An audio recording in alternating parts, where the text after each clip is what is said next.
Hello, and thank you for tuning in to Southeast Media Sunrise, dedicated to giving a voice to authors of all genres. I'm your host, Jodi Hockinson.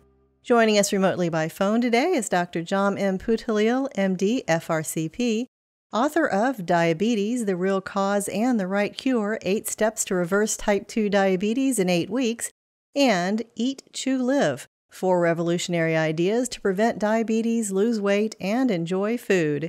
John M. Poothullil, MD, Fellow of the Royal College of Physicians, practiced medicine as a pediatrician and allergist for more than 30 years, with 27 of those years in the state of Texas. He received his medical degree from the University of Kerala, India in 1968, after which he completed 2 years of medical residency in Washington, D.C. and Phoenix, Arizona, and 2 years of fellowship, one in Milwaukee, Wisconsin, and the other in Ontario, Canada. He began his practice in 1974 and retired in 2008. He holds certifications from the American Board of Pediatrics, the American Board of Allergy and Immunology, and the Canadian Board of Pediatrics. Welcome, Dr. John, and thank you for joining us today. Thank you for having me, and I thank our listeners. Let's talk about those 8 steps to reverse diabetes in 8 weeks. Can you tell us about that first step, eliminating grains from your diet? Right. In order to fully understand the 8 steps, may I take a minute to explain my vision or my explanation of how type 2 diabetes happens compared to the existing explanation. According to the National Institute of Diabetes and Digestive and Kidney Disease, type 2 diabetes usually begins when muscle, liver, and fat cells do not use insulin well. The so-called, everybody knows this word, insulin resistance. Now, when scientists propose an explanation of a condition, it is first considered a hypothesis. To be accepted as fact, it has to be validated through 3 well-established criteria, such as logic, mechanism, and measurement. Let's take, for example, you sneeze, and it is logical to assume that something is being expelled from your nose. And what is the mechanism? The mechanism is an irritant molecule in the air, stimulating receptors in your nose, and the brain forcing a response. Now, it sounds logical, but in order for that to be accepted, you have to have a test. A measurement. Now, you can test this by increasing the irritant dosage and measure the response either as increasing force of sneeze or more number of sneezes or more people sneezing. And then anybody can repeat that experiment, and when it is validated, you have a hypothesis which is now valid. Let's go back to the insulin resistance.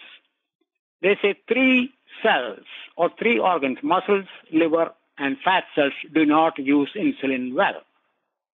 Now, human body has 200 different cell types in the body, and only 3 are not responding. Why? And what is the mechanism?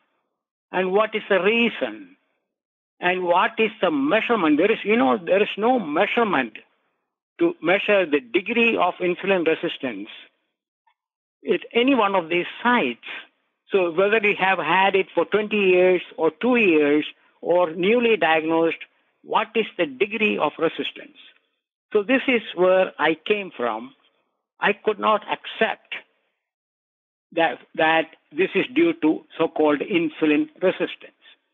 The only observation is when you are diagnosed as type 2 diabetic, you have high levels of glucose and high levels of insulin at the same time. So it is an association. It's a description of a finding.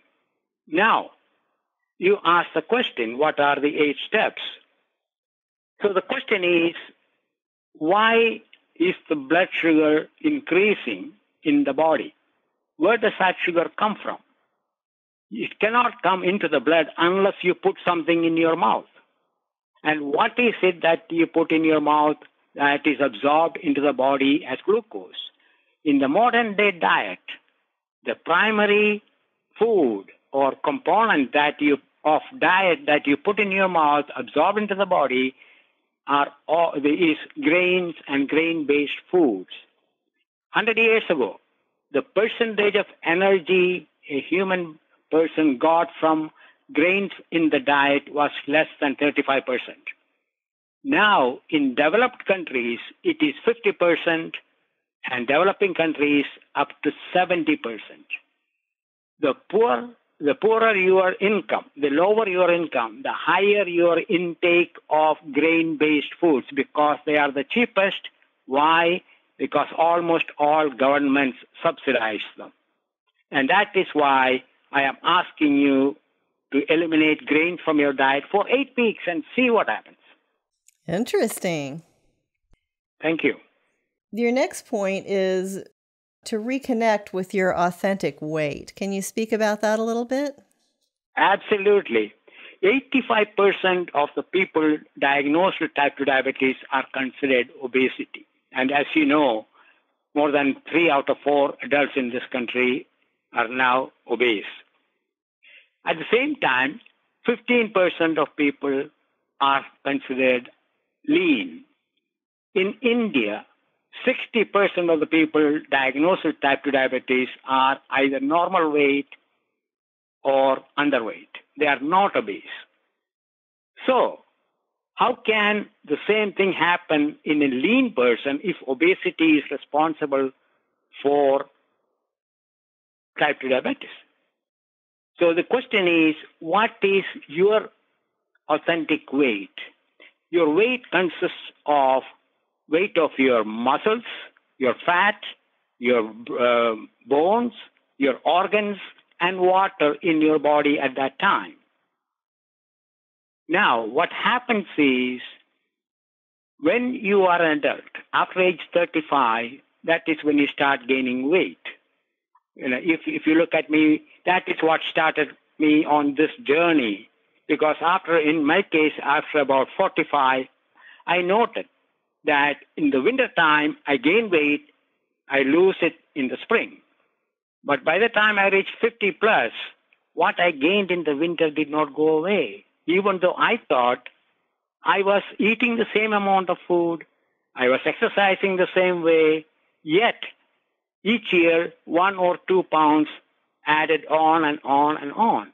So I said, wait a minute, what is going on?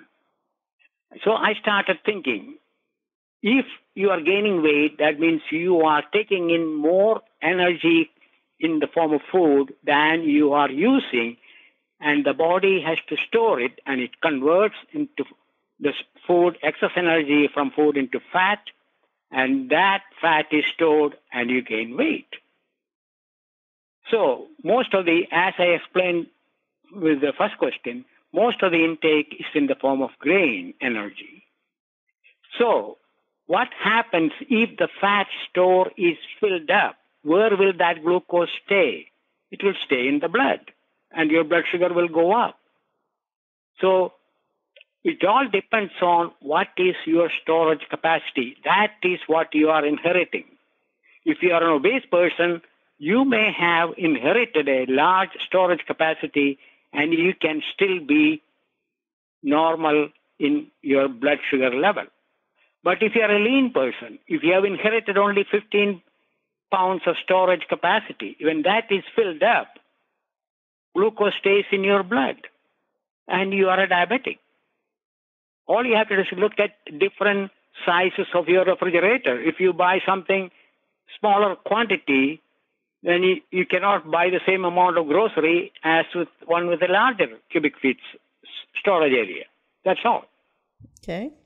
So your next item is maintaining your authentic weight and paying attention to the hunger sensation. Can you speak to that a little? Yes. See, the question is, why are you hungry in the first place, and what is your authentic weight? First of all, let me explain the authentic weight. It is not based on the weight tables. It is not based on BMI, because that does not tell you. That is good in a group setting. But for an individual, you don't know where you belong to. So what I'm suggesting is, after age 24, 25, when you reach your maximum height, your maximum bone density, check your weight, provided your blood sugar is normal, your blood triglyceride. You need to learn that term. That's the name for the regular fat circulating in your blood. That's the key part. When those two are normal, whatever weight you have, that is your authentic weight. Now, the second part is hunger. What is the reason for you to feel hungry? Because if you're not, most of the diet programs are based on the amount of energy in the food. So much energy coming from some type of food group, either carbohydrate, fat, protein, this and that. 1 pound of fat has got 3,500 calories. So if you have a pound of extra fat in your body, how can you be hungry for energy? Some people suggest you feel hungry because your blood glucose level goes down. Sure enough, if your blood glucose level goes down, you will feel hungry. But then why should a diabetic with high blood sugar feel hunger? You say, oh, they are diabetic. There's something wrong with their metabolism. Okay, take a non-diabetic. Put him in the hospital, give him IV glucose, keep his blood sugar high.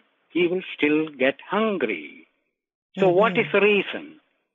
To me, hunger represents the body's call for nutrients. We need about 100 different nutrients in the body for healthy functioning of different organs and systems of these 200 different types of cell in the body. And you cannot provide all these nutrients from a single diet, single food, or one meal. So you need to have multiple meals, a variety of food items. And you can get most of them, almost all of them, I should say all of them, from different types of vegetables.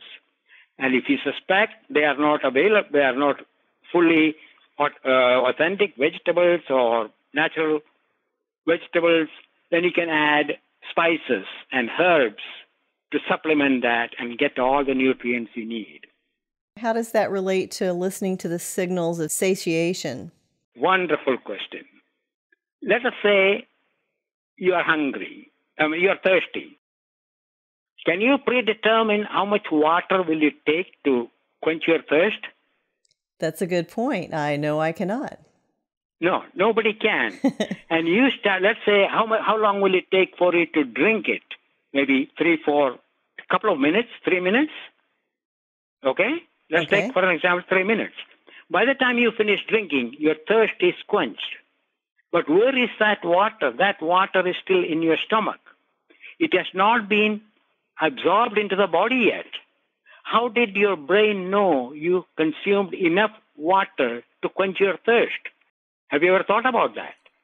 I have not. And what is your answer to that? If I blindfold you and give you something to drink, you know exactly whether it is water or milk or wine or coffee or tea.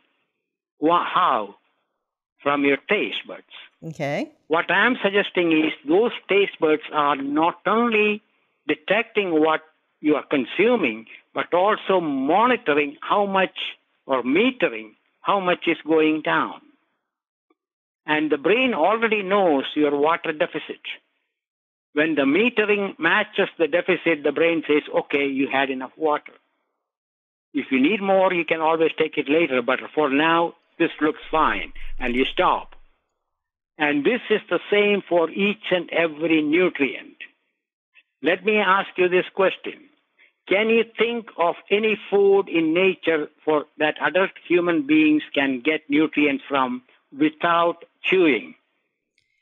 Well, I can think of oysters. Well, you are swallowing it, but that is, you could say oyster or honey. But almost everything requires chewing. Why?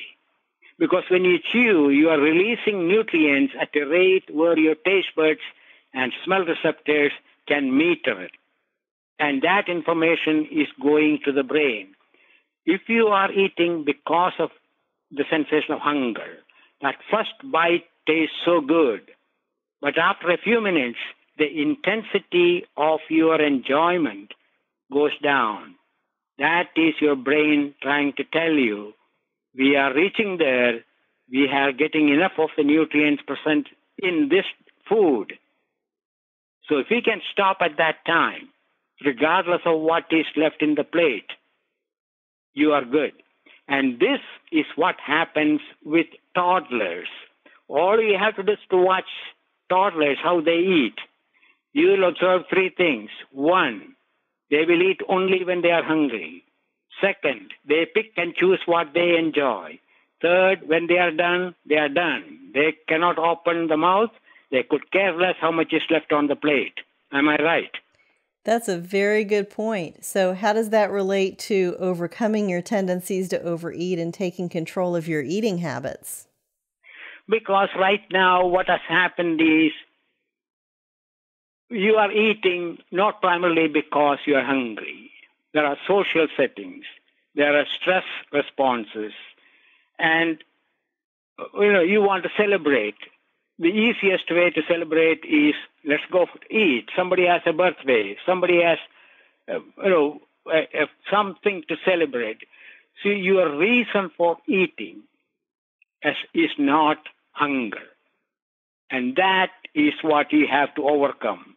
And some people, just when they are stressed, they want to offset it with something that is enjoyable. And food is always the first thing they reach out to.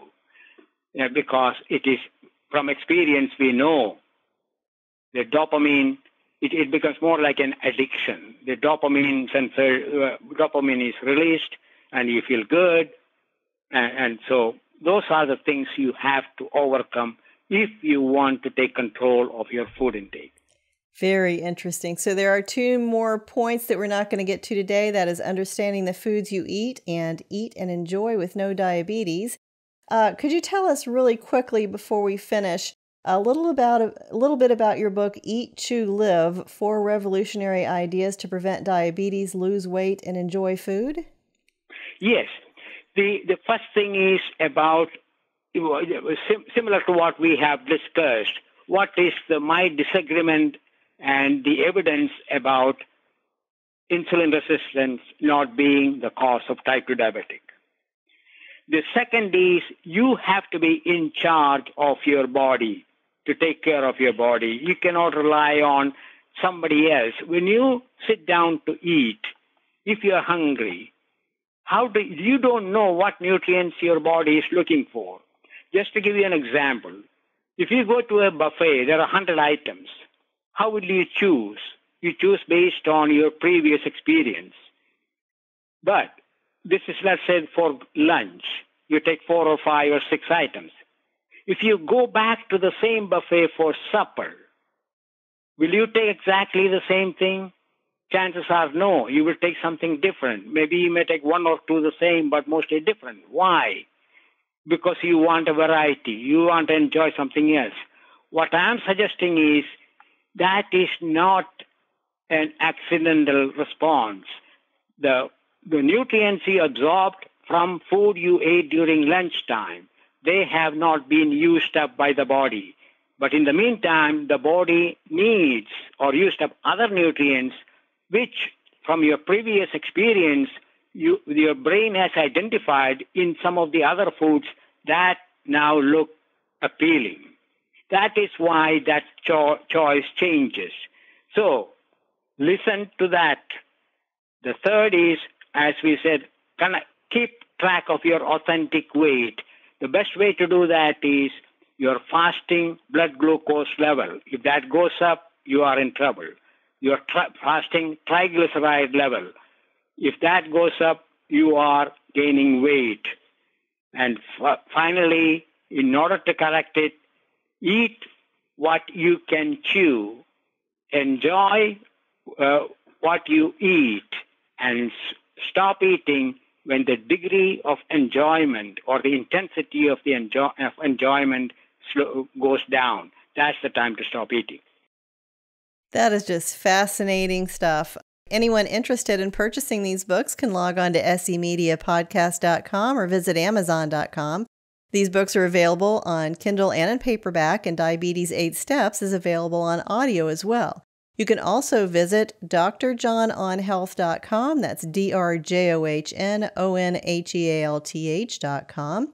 This was John M. Poothullil, MD, FRCP, author of Diabetes, the Real Cause and the Right Cure, 8 Steps to Reverse Type 2 Diabetes in 8 Weeks, and Eat, Chew, Live, 4 Revolutionary Ideas to Prevent Diabetes, Lose Weight, and Enjoy Food. Thanks again for joining us today, Dr. John. Thank you for having me. And listeners, if you're interested in getting your book published, please visit us at semediapro.com and click on the book publishing link. This is Jodi Hockinson, host of Southeast Media Sunrise, Southeast Media Productions. Like us on Facebook at Southeast Media Productions, or visit our website at semediapro.com.